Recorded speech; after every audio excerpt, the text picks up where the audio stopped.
नमस्कार, उत्तराखंड समाचार में आपका स्वागत है। मैं हिना जोशी। आइए नजर डालते हैं अभी के मुख्य समाचारों पर। उपराष्ट्रपति जगदीप धनखड़ बोले, भारत 2 वर्षों में बन जाएगा विश्व की तीसरी सबसे बड़ी अर्थव्यवस्था। हथकरघा आर्थिक स्वतंत्रता का मूल आधार।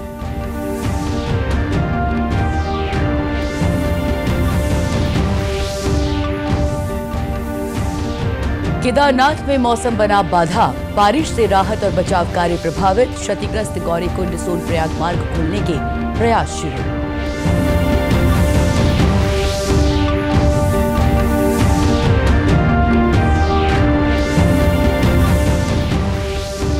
और देहरादून में भूजल रिचार्ज के लिए 3 वाटर पार्क बना रहा MDDA। पर्वतीय निर्माण शैली से बनेंगे पार्क, पर्यटन को मिलेगा बढ़ावा। और अब समाचार विस्तार से।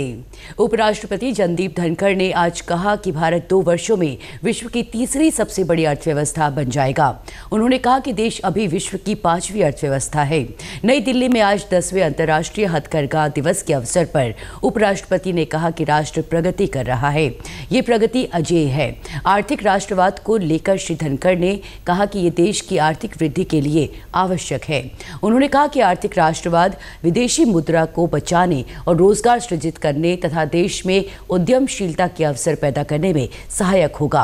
उपराष्ट्रपति ने कहा कि प्रधानमंत्री नरेंद्र मोदी ने वोकल फॉर लोकल का मंत्र दिया है। उन्होंने कहा कि हथकरघा उत्पाद इस अभियान का महत्वपूर्ण हिस्सा है। उन्होंने लोगों से हथकरघा उत्पादों का उपयोग करने का आग्रह किया। स्वदेशी आंदोलन की याद में राष्ट्रीय हथकरघा दिवस चुना गया। क्यों? इसकी भारी आवश्यकता है। आज के दिन आप देखेंगे कि प्रधानमंत्री जी ने एक नारा और दिया था, बी वोकल फॉर लोकल। उसका अहम अंग है हथकरघा, इसके उत्पाद। आर्थिक स्वतंत्रता का यह मूल आधार है। आप अंदाजा लगाइए कि आर्थिक स्वतंत्रता में यदि हम विश्वास करें तो हमारे देश के कितने फायदे होंगे। मन को बड़ी पीड़ा होती है कि जो हथकरघा से उत्पाद हो सकता है उसका आयात हम करते हैं विदेशों से। हमारे घर के bedsheet, linen, curtains, table cloth, और आगे बढ़ूं तो क्या क्या नहीं हो रहा है। हमारी मूर्तियां, हमारे दिए, हम कितना फॉरेन एक्सचेंज इसमें जाता है। I therefore strongly advocate economic nationalism. Economic nationalism is fundamental to our spinal economic growth. Economic nationalism will have 3 impacts. 1, we will save foreign exchange. Second, जब हम बाहर से सामान मंगाते हैं तो हमारे लोगों से हम काम छीनते हैं, हम उनकी आजीविका पर प्रहार करते हैं। So employment will be generated. और जब ऐसा नहीं करेंगे, बाहर से नहीं मंगाएंगे, तो जो एंटरप्रेन्योरशिप है वो भी बढ़ेगी। इस मौके पर उपराष्ट्रपति ने हथकरघा क्षेत्र में महत्वपूर्ण योगदान के लिए हथकरघा बुनकरों को संत कबीर पुरस्कार और राष्ट्रीय हथकरघा पुरस्कार प्रदान किए। भारत सरकार के वस्त्र मंत्रालय द्वारा आज सीमांत जनपद चमोली के जिला मुख्यालय गोपेश्वर में 10वां राष्ट्रीय हथकरघा दिवस मनाया गया। इस मौके पर आयोजित समारोह में उत्तराखंड शिल्प रत्न पुरस्कार से सम्मानित बुनकरों सहित निबंध और क्विज प्रतियोगिता के विजेताओं को सम्मानित किया गया। समारोह में हस्तशिल्प की प्रदर्शनी भी लगाई गई। इस मौके पर चमोली के उप जिलाधिकारी राजकुमार पांडे ने बुनकरों को सरकार और मंत्रालय द्वारा दी जा रही योजनाओं का लाभ उठाने का आह्वान किया। उन्होंने कहा कि हस्तशिल्प में रोजगार की अपार संभावना है, जो कम लागत में अच्छी आर्थिकी का स्रोत बन सकता है। बुनकर सेवा केंद्र चमोली के तकनीकी अधीक्षक अक्षत पांडे ने कहा कि हस्तशिल्प से रोजगार मिल सकता है। आज राष्ट्रीय हथकरघा दिवस का 10वां संस्करण आज पूरे भारत में हर्षोल्लास के साथ मनाया जा रहा है। आज इसका मुख्य कार्यक्रम दिल्ली में विज्ञान भवन में उपराष्ट्रपति श्री जगदीप धनखड़ जी की अध्यक्षता में संपन्न हुआ। वो वहाँ पे मुख्य अतिथि थे। उस मुख्य कार्यक्रम में चमोली से हमारे 2 लाभार्थी बुनकर श्री रामेश्वरी जी एवं श्रीमती रुक्मणी जी वहाँ पे उन्होंने भाग लिया। उसके अतिरिक्त अल्मोड़ा से 6 बुनकरों ने और रुड़की से 2 बुनकरों ने भी उसी कार्यक्रम में हिस्सेदारी की। साथ ही साथ आज हम यहाँ पे गोपेश्वर में चमोली जिले में उत्तराखंड राज्य का हथकरघा राष्ट्रीय हथकरघा दिवस यहाँ पे ऑब्जर्व कर रहे हैं, मना रहे हैं। उसमें हमारे पास लगभग 100 प्रतिभागी जो बुनकर हैं विभिन्न क्षेत्रों से जो आते हैं चमोली के, उन्होंने आज इसमें हिस्सेदारी की है।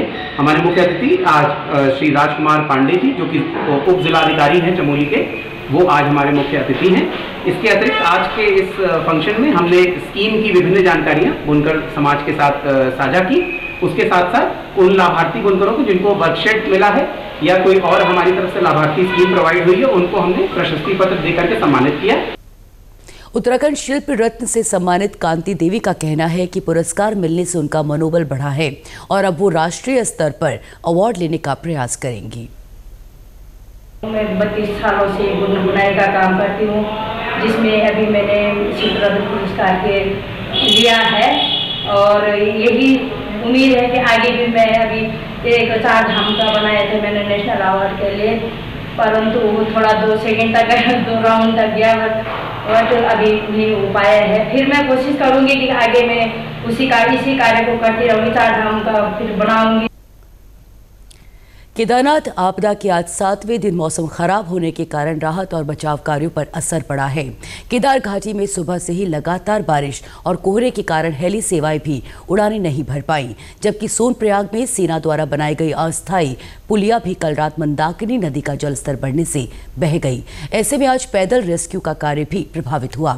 इस बीच राष्ट्रीय राजमार्ग के अधिशासी अभियंता निर्भय सिंह ने बताया कि सोनप्रयाग और गौरीकुंड के बीच क्षतिग्रस्त राजमार्ग को ठीक करने के प्रयास शुरू कर दिए गए हैं। डीडीएमए के अधिशासी अभियंता विनय झिंकवाड़ ने बताया कि केदारनाथ पैदल यात्रा मार्ग को दुरुस्त करने के लिए मजदूर विषम परिस्थितियों में भी मरम्मत और निर्माण कार्य निरंतर कर रहे हैं। उन्होंने कहा कि केदारनाथ धाम से छोटी लिंचोली तक क्षतिग्रस्त पैदल यात्रा मार्ग को आवाजाही के लिए सुचारू कर दिया गया है। और इस खबर पर ज्यादा जानकारी के लिए बात करते हैं हमारे संवाददाता आशीष रमोला से। आशीष जी, क्या आप हमें सुन पा रहे हैं? आशीष जी, हमारी आवाज आप तक पहुंच रही है? आशीष जी, फिलहाल क्या स्थिति है ताजा मौसम को लेकर, क्या अपडेट है? जी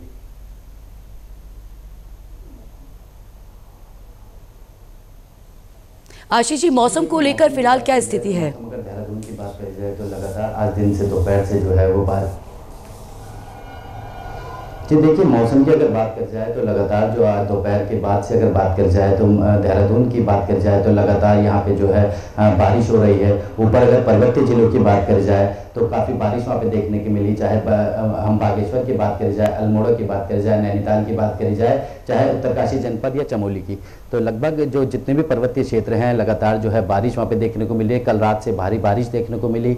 चमोली की अगर बात करी जाए तो काफ़ी जो लिंकअप मार्ग हैं, जो ग्रामीणों को जो जोड़ते हैं, उनके गांव को जो सड़क जोड़ते हैं, जो लिंक मार्ग हैं वो काफ़ी अवरुद्ध है। उत्तरकाशी की बात करी जाए तो वहाँ काफ़ी रास्ते बंद हैं। जिस तरीके से आशीष जी फिलहाल यमुनोत्री की बात करी जाए तो वहाँ पे जो है जो नदी का जल स्तर है पूरी आशीष जी फिलहाल ये बताएं कि जिला प्रशासन या आपदा प्रबंधन विभाग की फिलहाल क्या तैयारियां हैं और क्या एहतियाती कदम उठाए जा रहे हैं सुरक्षा के मद्देनजर?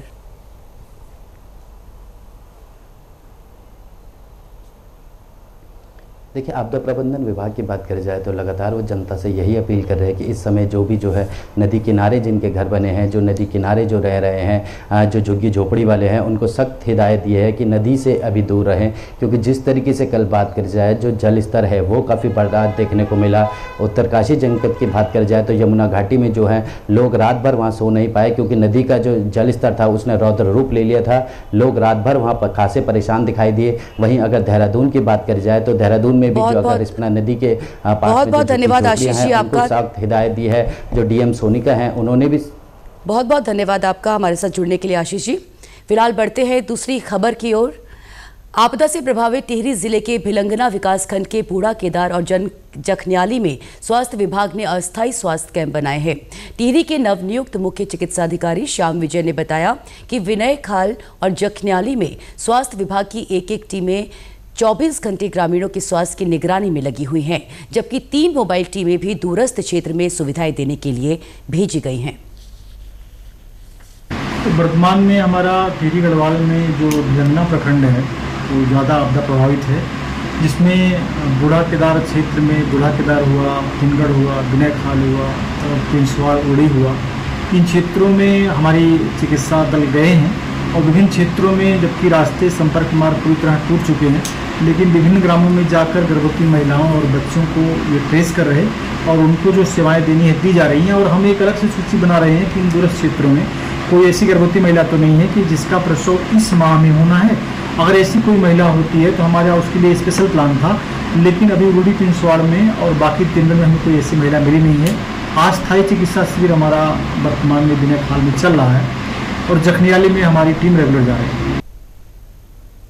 पेरिस ओलंपिक में भारत के लिए एक दुर्भाग्यपूर्ण घटनाक्रम में महिला पहलवान विनेश फोगाट कुछ ग्राम से अधिक वजन होने के कारण 50 किलोग्राम भार वर्ग की फ्री स्टाइल कुश्ती की फाइनल स्पर्धा में अयोग्य घोषित कर दी गई हैं। भारतीय ओलंपिक संघ ने एक वक्तव्य में कहा कि रात में टीम द्वारा किए गए प्रयासों के बावजूद आज सुबह फोगाट का वजन 50 किलोग्राम से कुछ ग्राम अधिक था। प्रधानमंत्री नरेंद्र मोदी ने सोशल मीडिया पोस्ट में विनेश फोगाट को सांत्वना देते हुए कहा कि ये दुखद है और उनके पास अपनी निराशा व्यक्त करने के लिए शब्द नहीं है। उन्होंने कहा कि पहलवान फोगाट चैंपियनों में चैंपियन है, वे भारत का गौरव और हर भारतीय के लिए प्रेरणा का स्रोत हैं।